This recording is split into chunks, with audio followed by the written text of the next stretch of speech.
Hello' dear students, আজি হৈ যোৱা পৰীক্ষাটোৰ OMRত তোমালোকে কি কৰিলা, MCQত কিমান পাবা তোমালোকে চেক কৰি লোৱা।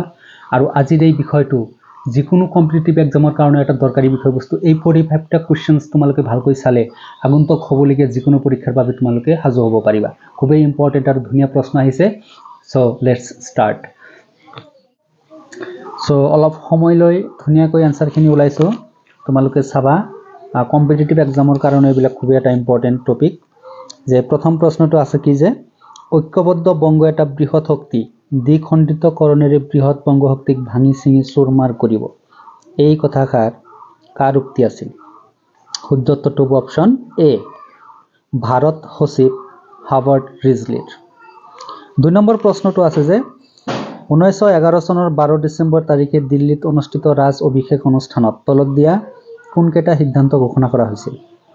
গতিকে এইটোৰ শুদ্ধ উত্তৰটো হ'ব অপশ্যন এ, 1 আৰু 2 শুদ্ধ, যে reunification of Bengal and shifting of the capital of India from Kolkata to Delhi. 3 number প্ৰশ্নত কি আহিল যে সত্যাগ্ৰহৰ কৌশল গান্ধীয়ে কোন দেশত প্ৰথমতে প্ৰয়োগ কৰিছিল? এইটো এটা শুদ্ধ এনচাৰত আছে যে সাউথ আফ্ৰিকা যিটো আছে এইটো শুদ্ধ উত্তৰ হ'ব অপশ্যন বি। নেক্সট আমাৰ কি প্ৰশ্ন আহিল? মোক তেজ দিয়া, মই তোমালোকক স্বাধীনতা দিম।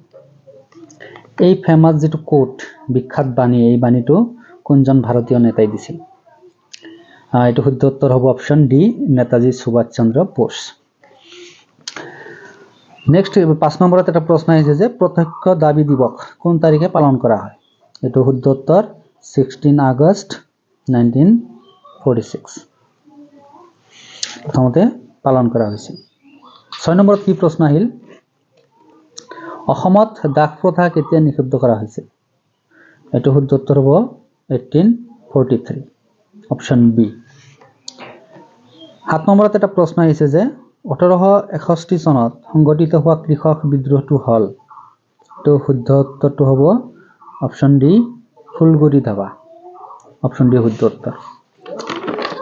8 নম্বৰত এটা প্ৰশ্ন আহিছে 1881 চনত উত্তৰ কাছাৰৰ জনজাতীয় বিদ্ৰোহৰ নেতৃত্ব কোনে দিছিল?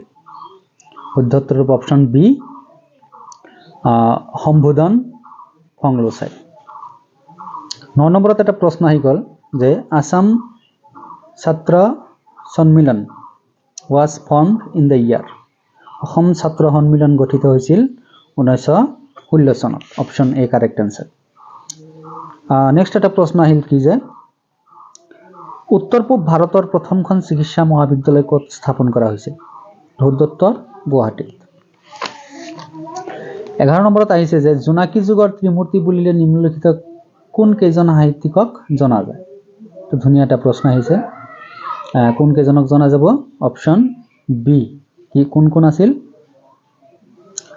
হেমচন্দ্ৰ গোস্বামী, 3 নম্বৰত আছে লক্ষ্মীনাথ বেজবৰুৱা আৰু 4 নম্বৰত চন্দ্ৰকুমাৰ আগৰৱালা। গতিকে অপশ্যন বি টো কাৰেক্ট আনসাৰ। 12 নম্বৰত এটা প্ৰশ্ন আহিল যে ৰাজ তৰংগিনী কোনে ৰচনা কৰিছিল? এইটো শুদ্ধ উত্তৰটো হ'ব অপশ্যন সি, কলহনে। 13 নম্বৰত এটা প্ৰশ্ন আহিল মেঘালয়ৰ খাচীয়া জনজাতি কোনটো নৃগোষ্ঠীৰ অন্তৰ্ভুক্ত?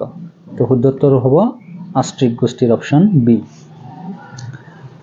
14 নম্বৰত এটা প্ৰশ্ন আহিল যে সবচৰ কোট কোন ৰাজ্যৰ পৰম্পৰাগত উৎসৱ? খুবেই ইম্পৰ্টেণ্ট কুৱেশ্যন, এইবিলাক আহি থাকে কম্পিটিটিভ এক্সামত। এইটো শুদ্ধ উত্তৰটো হ'ব অপশ্যন ডি, মেঘালয়।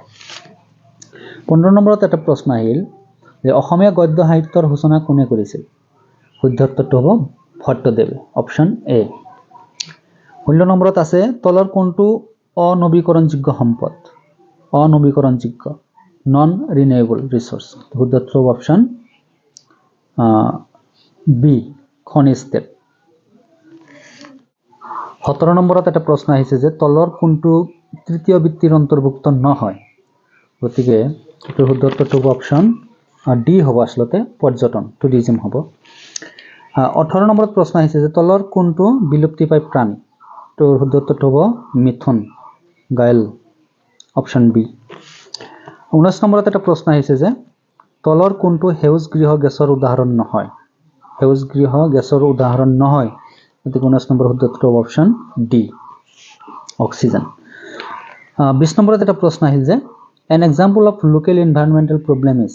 পৰিৱেশৰ স্থানীয় সমস্যাৰ এটা উদাহৰণ হ'ল এইটো অপশ্যন সি তোমালোকে শুদ্ধ উত্তৰ দিবা এটা ক্ষুদ্ৰ উদ্যোগে কৰা সীমিত ভূমি প্ৰদূষণ 21 নম্বৰত এটা প্ৰশ্ন আহিছে যে মাটিকালি হিচাপত পৃথিৱীৰ বৃহত্তম দেশ কোনখন এটোৰ শুদ্ধ উত্তৰটো হ'ব অপশ্যন সি ৰাছিয়া তোমালোকে জেনাৰেল নলেজৰ কাৰণেও জানা দৰকাৰ যে ৰাছিয়া আটাইতকৈ বেছি ভূমি আছে 22 নম্বৰত এটা প্ৰশ্ন আহিছে যে এছিয়া আৰু আফ্ৰিকা মহাদেশক কোনখন সাগৰে পৃথক কৰিছে এছিয়া আৰু আফ্ৰিকা গতিকে এটোৰ শুদ্ধ উত্তৰটো হ'ব লোহিত সাগৰ বা Red Sea Cairo is the capital of which country এটো জেনাৰেল নলেজৰ কথা সাধাৰণ কথা এটো ইজিপ্ট হ'ব কাৰেক্ট আনসাৰ 24 নম্বৰত কি আহিল যে 2011 চনৰ ভাৰতৰ লোকপিয়ল অনুসৰি অসমৰ শিক্ষিতৰ হাৰ কিমান শতাংশ আছিল literacy rate in Assam 72.19 option B correct answer 25 নম্বৰত কি প্ৰশ্ন আহিছে যে 2011 চনৰ লোকপিয়ল অনুসৰি অধিক জনসংখ্যা থকা নগৰৰ পৰা আৰম্ভ কৰি ক্ৰমে কম জনসংখ্যাৰ অসমৰ প্ৰথম শ্ৰেণীৰ নগৰবোৰ হল এটো অপশ্যন এ গুৱাহাটী শিলচৰ ডিব্ৰুগড় যোৰহাট এটোৱে শুদ্ধ উত্তৰ 26 নম্বৰত কি প্ৰশ্ন আহিছে যে জনসংখ্যাৰ ফালৰ পৰা অসমৰ প্ৰথম দ্বিতীয় আৰু তৃতীয় বৃহৎ জনজাতি কেইটা হল ক্ৰমে এটো হ'ব বড়ো মিচিং আৰু কাৰ্বি এটো হ'ব শুদ্ধ উত্তৰ অপশ্যন বি 27 নম্বৰত কি প্ৰশ্ন আহিছে যে অসমৰ অন্তৰ্গত দীৰ্ঘতম ৰাষ্ট্ৰীয় ঘাইপথটো এটো একদম সহজ প্ৰশ্ন আহিছে যে নেশনেল হাইৱে 37 28 নম্বৰত আহিছে অসমৰ আটাইতকৈ বৃহৎ কৃষিভিত্তিক উদ্যোগ কোনটো কৃষিভিত্তিক উদ্যোগ হলে টি ইন্ডাষ্ট্ৰি হ'ব চাহ উদ্যোগ অপশ্যন ডি 29 নম্বৰত কি প্ৰশ্ন আহিল তলত উল্লেখ কৰা কোনজন ব্যক্তিৰ ভাৰতৰ সংবিধান খচৰা কমিটিৰ সদস্য আছিল ইয়াৰ ভিতৰত কোনজন আছিল বুলি দিছে খচৰা কমিটিৰ এটো শুদ্ধ উত্তৰ অপশ্যন সি সৈয়দ মোহাম্মদ সাদুল্লাহ 30 নম্বৰত কি প্ৰশ্ন আহিছে যে তলত দিয়া বিকল্পবোৰৰ পৰা ভাৰতৰ যুক্তৰাষ্ট্ৰীয় ব্যৱস্থাৰ বৈশিষ্ট্য বাছি উলিওৱা এটোৰ শুদ্ধ উত্তৰ হ'ব অপশ্যন ডি 31 নম্বৰত কি প্ৰশ্ন আহিছে যে ৰাষ্ট্ৰসংঘ দিৱস কোন তাৰিখে পালন কৰা হয় এইবিলাক এনেও জানিব লাগিব বহুত ইম্পৰ্টেন্ট কোৱেশ্চন এটো 24 অক্টোবৰ এটো হল ৰাষ্ট্ৰসংঘ দিৱস 32 নম্বৰত এটা প্ৰশ্ন আহিল যে ৰাষ্ট্ৰসংঘৰ বৰ্তমান সদস্য ৰাষ্ট্ৰৰ সংখ্যা কিমান সদস্য ৰাষ্ট্ৰৰ বৰ্তমান সংখ্যা হল অপশ্যন বি 193